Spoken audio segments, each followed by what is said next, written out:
He didn't dare to talk to me throughout the taxi ride to my B&B.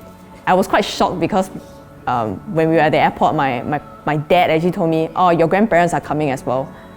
That the whole family actually came to my house to see him for the first time, even though he wasn't my boyfriend yet. Well, my girlfriend is Kristen. Known each other for roughly 2 years. Okay, his name is Martin. He's from Norway.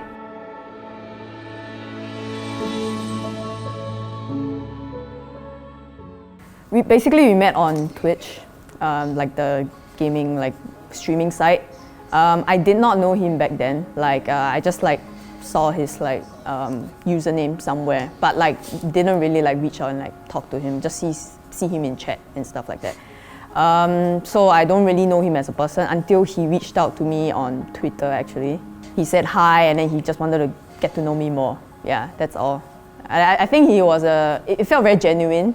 First impression, I didn't even know she was a woman at first. I just saw her name in the Twitch chat, and I just liked her, the vibes, the jokes she made in chat. And then I realized when I found her Twitter that, oh my god, she looks very beautiful.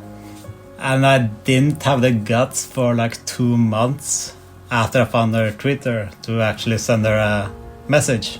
I would say the first time we met, literally met each other, it wasn't planned at all because we were actually going to Twitchcon in San Diego. We did not plan to oh, okay, let's go together, but it was oh, I'm going, and then also just nice oh, I'm also going, so do you want to meet up? He picked me up from the airport, at San Diego airport, and I saw him for the first time. So it was super nervous, but my first impression was he was very shy. He didn't dare to talk to me. He was just super reserved. But he smiled, and in the end he just said hi. And I thought he was really cute. He didn't dare to talk to me throughout the taxi ride to my B&B. I was incredibly nervous. It's my first time proper meeting someone that I really liked. So I could feel my heart beating incredibly fast. But then when I saw her, I just the entire world stopped. And the taxi ride till our B&B, just we both look at each other window on the car, not say anything for entire ride.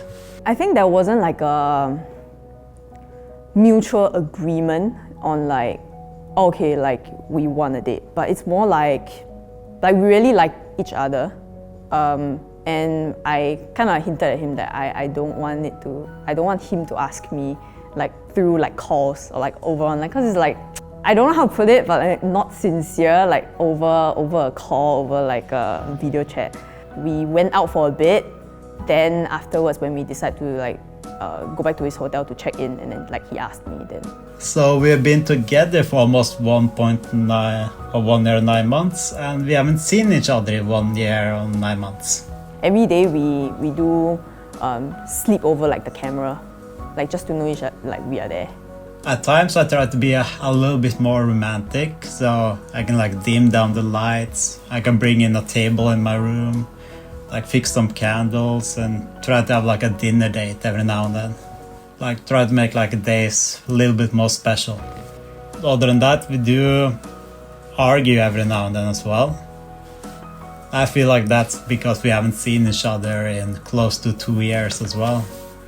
They're just small arguments that can turn into some huge stuff. If you're gonna watch a YouTube video and then I watch it before, or she's watched it before, then either one of us can get mad at the other one that we didn't wait to watch it together. There is definitely some trust issues that might arise here and there. So I think earlier on in the relationship, because he's not very used to updating where he's going or stuff like that, it makes me wonder sometimes. So I think when we resolve that to telling each other okay, we are gonna tell each other where we are going, and then okay, I trust you that you said that, and okay. And also give the reassurance that okay, we are there for you, even though we had a huge argument now. I still love you, and I still want this, and we will work everything out.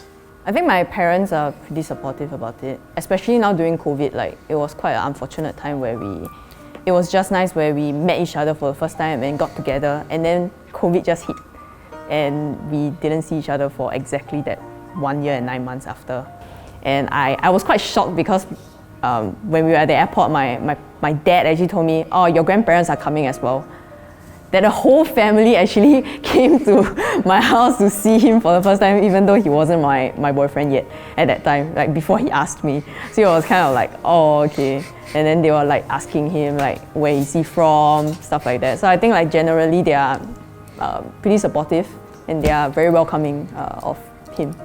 Well, my family haven't met Kristen yet, but especially my mom is very supportive because she sees and knows how happy she makes me. The person I was before I got together with Kristen and the person I am now is a huge difference. Like, I'm so much happier, so much better.